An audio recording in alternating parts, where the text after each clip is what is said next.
Allez, c'est parti pour un petit essai là qui me chauffe depuis un petit moment déjà, à savoir de rouler l'Orbea Rise en full 27.5. Alors certains diront à quoi ça sert. Alors ça c'est vraiment un ressenti personnel.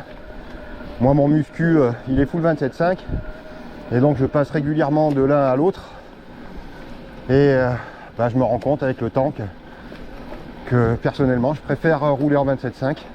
J'ai moins l'impression d'avoir un camion entre les jambes. Et ces derniers temps, je roulais peu l'électrique à cause de ça. J'avais l'impression d'avoir tout le temps un truc massif, vu que je roulais souvent le muscu. Et donc je me suis demandé si finalement, cette sensation de vélo massif et encombrant venait pas forcément du poids, mais peut-être des roues. Et donc voilà, là j'ai posé les deux roues en 27.5.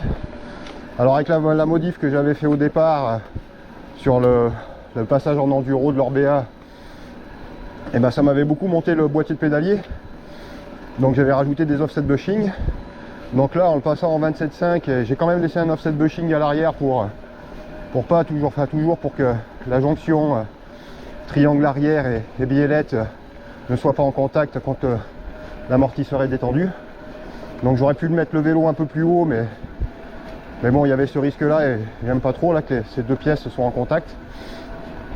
Mais là du coup je me retrouve avec la configuration quasiment d'origine, hein, que ce soit en termes d'angle de direction, ça je dois être un tout petit peu plus ouvert, et en termes de hauteur de boîtier de pédalier, parce que là je suis à 335 à peu près de hauteur. Donc avec les modifs que j'avais fait avant, le passage en full 27.5 va pas me mettre un boîtier de pédalier plus bas qu'à la normale et avoir les pédales qui touchent de partout. Donc maintenant j'ai hâte de voir un peu en descente et un peu en montée. Je vais vraiment gagner en maniabilité, je pense, et en sensation de maniabilité du vélo. Par contre il y a des chances qu'en montée ça manque un peu de grippe, hein, parce que le 29 pour ça il reste exceptionnel dans la terre ou les caillasses. Donc bon, à voir si je me sens beaucoup mieux comme ça. Allez, première petite descente, on va voir ce que ça vaut.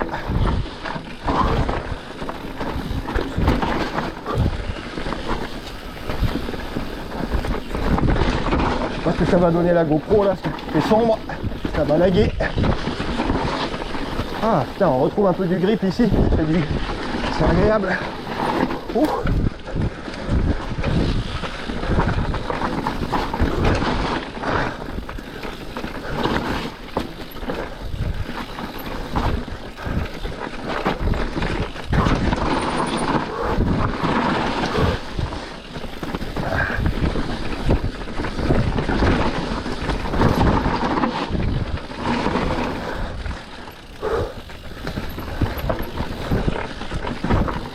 Ah, le vélo est vraiment super maniable du coup là.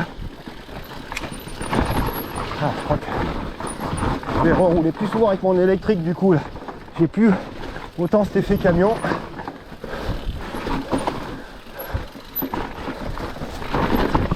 Ah ouais, il n'y a pas à chier. Je crois que je remettrai pas mes roues en 29.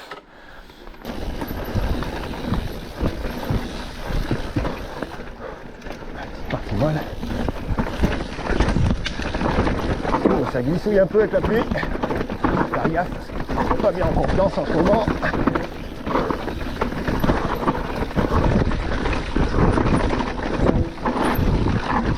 Ouh.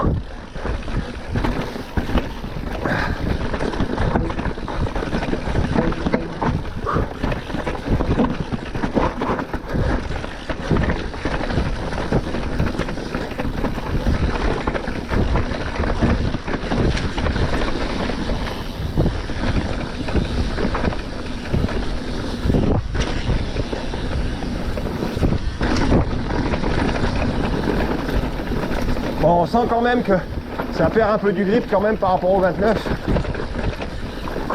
Mais le vélo est vachement plus maniable. C'est vrai que là, je sens que ça tape un peu plus. Après, il faudra compenser un peu. Parce que là, j'ai gardé les réglages de suspension pour 29. Forcément, il faudra modifier un peu.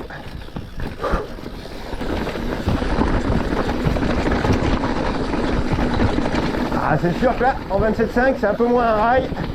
Là, je sens bien la différence par rapport au 29. Hein. On peut carrément moins lâcher les freins. Parce qu'on est un tout petit peu plus coulé, on sent vraiment plus le terrain. C'est vrai qu'en termes d'efficacité, c'est un peu moins bon.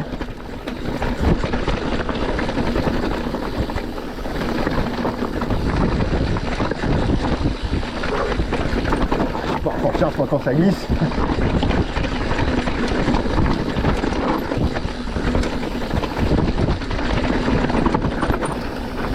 Ah, c'est quand même bien de pouvoir rouler le même vélo en 27.5 et en 29 parce que là on se rend vraiment bien compte de la différence entre les deux tailles de roue, les avantages et les inconvénients de l'un et de l'autre quoi.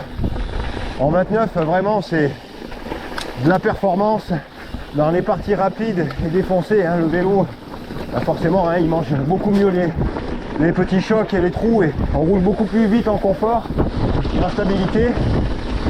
Le 27.5 ben, c'est beaucoup plus maniable, plus rassurant dans le technique, mais par contre c'est vrai que quand on va vite, ah, on sent qu'on ose un peu moins lâcher les freins, surtout quand on n'est pas très bon. Là il y a plein de parties où je me rends compte que je roulais, enfin, j'osais lâcher un peu plus les freins qu'en 29.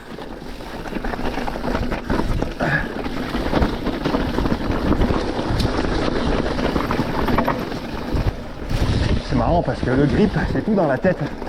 À des moments tu as l'impression que ça va pas tenir, du coup tu te mets déjà en position pour tomber. Et en fait c'est toi-même qui génère le manque de grip par ta position.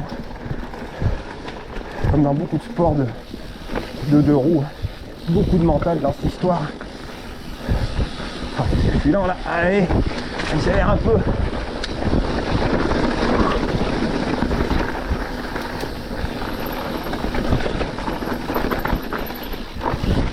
Je pense à la brute et au chameau à la vitesse où il roule.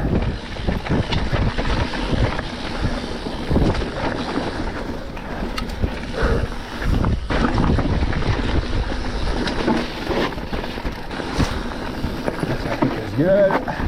Bien placer sa roue.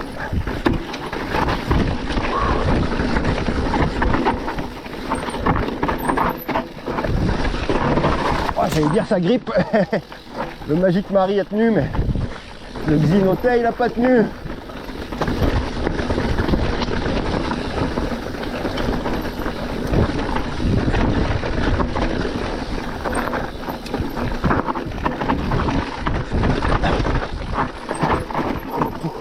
Sur l'extérieur.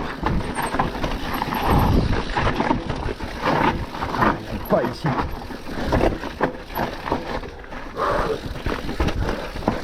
Trop chaud.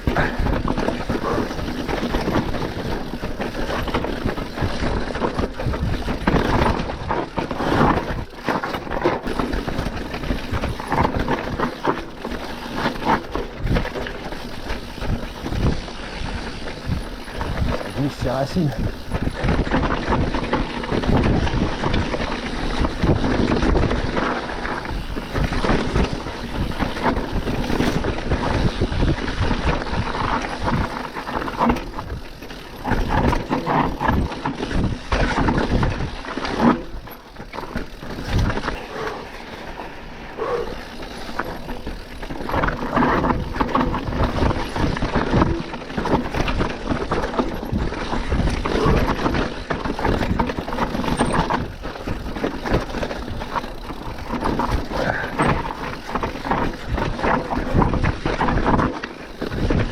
Bon bah, moi j'aime bien.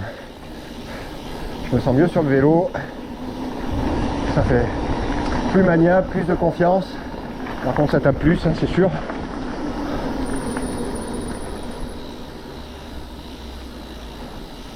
Bonjour. En tout cas là le vélo marche super bien comme ça. Je pense pas que je reviendrai au 29 malgré les avantages que ça apporte dans les parties bien défoncées et rapides. C'est vrai que là, putain, c'est là, en 27.5 plus, enfin en 27.5 ça secoue un peu plus, hein, on le sent bien, on sent qu'on peut moins lâcher les freins. Donc ça oblige dans ces moments-là à rouler un peu moins fort. Par contre, vraiment super agréable en termes de maniabilité et dans les parties techniques.